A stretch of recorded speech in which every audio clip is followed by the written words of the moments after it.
الحكم العادل، الحكم الرادع ل11 شخص قاموا بالتناوب على فتاة بريئة ملهاش ذنب غير ان هي مرت من شارع وكانت مروحة. ايه القصة وايه الحكاية؟ نصلي على اشرف الخلق اجمعين سيدنا محمد صلى الله عليه وسلم. بسم الله الرحمن الرحيم. بتبدأ قصتنا ببلاغ لمركز شرطة تلا. مركز شرطة تلا، شوية شباب رايحين، اخوات وولاد عم، عايزين نقابل رئيس المركز. طب ايه بيعمل المحضر؟ لا عايزين نقابل الباشا الكبير. طيب تعالى يا باشا، ايه قصتك؟ طلع واحد منهم قال القصة معايا انا يا باشا. طيب قصتك ايه يا حبيبي؟ قال لك قصتنا ان انا كنت قاعد في البيت، وكانت عندنا بنت عمي موجودة، وكنا يعني خلاص صلينا العشاء، وجماعة قالوا لي روح وصل بنت عمك روحها البيت. وطبعا كان البيت بتاع عمي اصلا يمة الزراعات كده، عشان كده انا رحت معاها بعد العشاء عشان اوصلها. طب تمام، الدنيا ايه؟ قال لك طلعت عشان اوصلها، جاي طالع على اول البلد كده، كان فيه توكتوكين واقفين ومجموعة شباب او رجال او اي زي ما انت عايز تقول واقفين.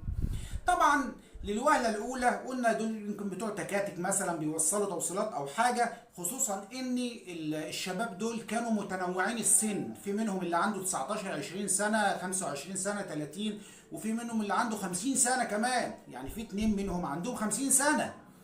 فده اداني الطمأنينة وانا معدي. فوجئت لقيتهم قاعدين يرموا بالكلام يا حلو يا عسل يا اللي مش عارف ايه. فطبعا عشان بنت عمي معايا ومش عاوز اعمل مشاكل، قلت اخدها واقصر الشر واروح واوديها. فطبعا لما معبرتهمش ومشيت، مشوا ورايا وراح ناديه لي وقال لي يا باشا انت مش معبرنا ليه؟ هو انت مش سامعني؟ هو انت مش مستعنيني؟ فاتلفت وقلت له لا يا باشا مستعنيك، انت عايز ايه؟ لا احنا مين المزه دي؟ قال لهم ده بنت عمي. قال لا ما هي بنت عمنا احنا كمان. ايوه بنت عمك منين انت راخر؟ لا بنت عمنا. طب خد سيبها وروح. سيبها وروح ازاي؟ انت هبل؟ انت عبيط؟ يلا يا حبيبي منك ليه؟ فوجئت لقيتهم دخلوا عليا ومسكوني ضربوني لحد ما فقدت الوعي. من بعدها ما دريتش بالدنيا. طيب ايه اللي حصل يا باشا؟ اللي حصل ان انا بعد ما فقت ما لقيتش الناس وما لقيتش بنت عمي. قعدت ادور عليها يمين شمال لحد ما فوجئت بالكارثه الكبرى بعد حوالي 3 ساعات، ان بنت عمي جايه ممزقه الملابس تماما ويعني منتهيه حرفيا. ايه اللي حصل؟ قالت ان ال 11 شاب او 11 راجل او الشويه دول اخدوها في التوك توك بعد ما ضربوا ابن عمها وكتموا نفسها، وخدوها على منطقة يعني نائية كده فيها زراعات، وتناوبوا على اغتصابها واحد واحد، يعني تقريبا على حد وصفها كان كل واحد عايز ياخد حتة. شفت لما يبقى قدامك وليمة كده وديك رومي وكل واحد عايز ياخد منه حتة يلحق ياخد حتة؟ نفس القصة، بهدلوها حرفيا، تناوبوا عليها، يعني كلهم تناوبوا عليها. أول ما جت لنا طبعا هي كانت بكر، اصبحت مش بكر، فانا جاي ابلغ بان فيه اشخاص اعتدوا على بنت عمي وضربوني وانتهكوا عرضها واغتصبوها وافقدوها عذريتها ومنتهيه تماما. فين بنت عمك؟ بنت عمي في البيت.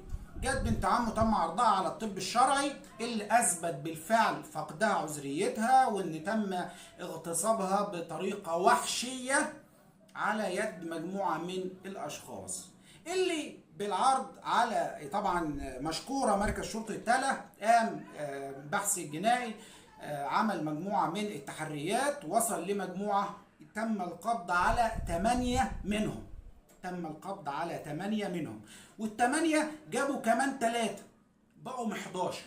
المفاجأة ان في ال 11 دول زي ما قلت لكم فيهم 2 معديين ال 50 سنة، وفيهم ناس عندهم 30 و40 سنة، وفيهم ناس عندهم 19 و20 سنة. 11! انت متخيل؟ لك ان تتخيل ان في 11 اجتمعوا على رأي واحد انهم ينتهكوا عرض هذه البنت يعني اللي ملهاش ذنب. طبعا بعد القبض عليهم انتوا عملتوا اصل معلش يا باشا احنا كنا شاربين، وبعدين احنا مفكرينها مصلحه ماشيه معاه، واحنا نعرف منين ان هي بنت عمه، احنا لقينا يعني بنت جسمها حلو كده وفايره وبتاع ومعديه معاه كده، قلنا بس دي مصلحه فاحنا اولى بيها من اي حد تاني. وده اللي حصل يا باشا لما خدناها ورحنا على المنطقه الزراعيه، ما قدرناش نمسك نفسنا، كل واحد كان عايز يعمل حاجه بيعملها، لدرجه ان في بعض مننا كان بيتخانق مع بعض مع التاني مين اللي يخش الاول. طبعا تم القبض عليهم جميعا، وسبب ان احنا بنحكي هذه الواقعه اللي ممكن تدخل الناس تقول لك انت بتتكلم كلام في الهوا، 11 ازاي يا عم؟ هو في 11 واحد هيجتمعوا وناس عندهم 50 سنه وناس عندهم 20 سنه؟ عايز اقول لك ادخل ابحث عنها، مركز شرطه تلا المنوفيه. طبعا محكمة شبين الكوم الجنائية أصدرت حكمها العادل بعد التحقيقات وبعد كل حاجة. المحكمة بتاعت شبين الكوم أصدرت الحكم بإعدام ال11، بإعدام 11 شخص، مش عايز أقول راجل لأنهم يعني ما يستاهلوش من وصف الرجولة شيء. 11 شخص تم الحكم عليهم بالإعدام. طبعا قدموا نقض، فمحكمة النقض أيضا يعني أصدرت حكمها النهائي الذي لا رجعة فيه. إيه الحكم النهائي بعد النقض من الإعدام؟ محكمة النقض أيدت حكم الإعدام على بعض الأشخاص، ونزلت البعض الثاني من الإعدام للمؤبد. طب ليه؟ ليه ده كلهم يستاهلوا الحرق الولعة؟ قال لك ان الجزء الثاني ده جه منهم تصالح وتنازل من الموكلة او من اللي هي تم الاعتداء عليها. ودي حاجة برضو هتجنني، انت ازاي يعني انت دلوقتي تم الاعتداء عليك بطريقة بشعة، بطريقة يعني لا يتخيلها عقل. ازاي يكون في تهاون؟ ازاي يكون في تنازل عن بعض والبعض الاخر لا؟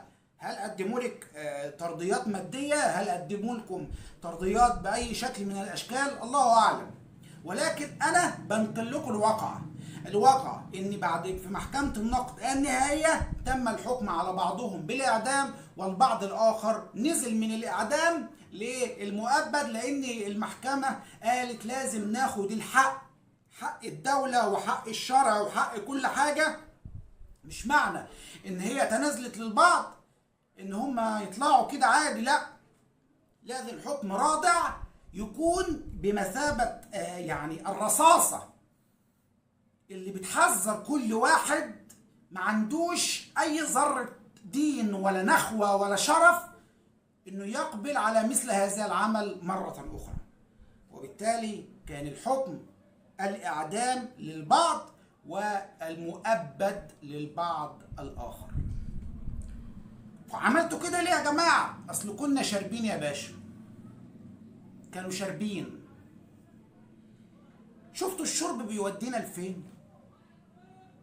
انت طالع من بيتك لا بيك ولا عليك، راجل عايش حر، عايش في امان وسلام، لا، شربت لك جوانين، خدت لك حبتين، شميت لك شمتين، دنيتك انتهت، رحت اتورطت في قضية. طبعا كتير بيحصل الحاجات دي، اتورطت في بلوى سودة زي دي انهت حياتك تماما. طب وليه نغيب عقلنا؟ وليه نمشي ورا البلاوي السودة اللي مودية شبابنا في داهية؟ يا جماعة الحاجات دي يعني أول خطوة في طريق الهلاك، أول خطوة في طريق إنك ما تبقى الدنيا دي ما يعني تنتهي بالنسبة لك. وهرجع وأقول أنت لو عندك ذرة دين وإيمان بالله ما كنتش عملت اللي أنت عملته، أو ما كنتوش عملتم اللي أنت عملته. يعني يوم ما تجتمعوا على رأي، تجتمعوا جميعا 11 نطع، يوم ما تجتمعوا على رأي انكم تغتصبوا بنت ماشية في الشارع. طب اجتمعوا على رأي حاجة تانية تفيد، اجتمعوا على رأي اي حاجة تانية. ده احنا لو عرضنا عليكم اي حاجة مفيدة مش هتجتمعوا عليها. عموما ده كان الحكم الرادع، ويعني نتمنى ان يكون عبرة لمن لا يعتبر هذا الحكم. بعضهم خد اعدام والبعض الاخر خد مؤبد، وده السبب اللي خلانا طلعنا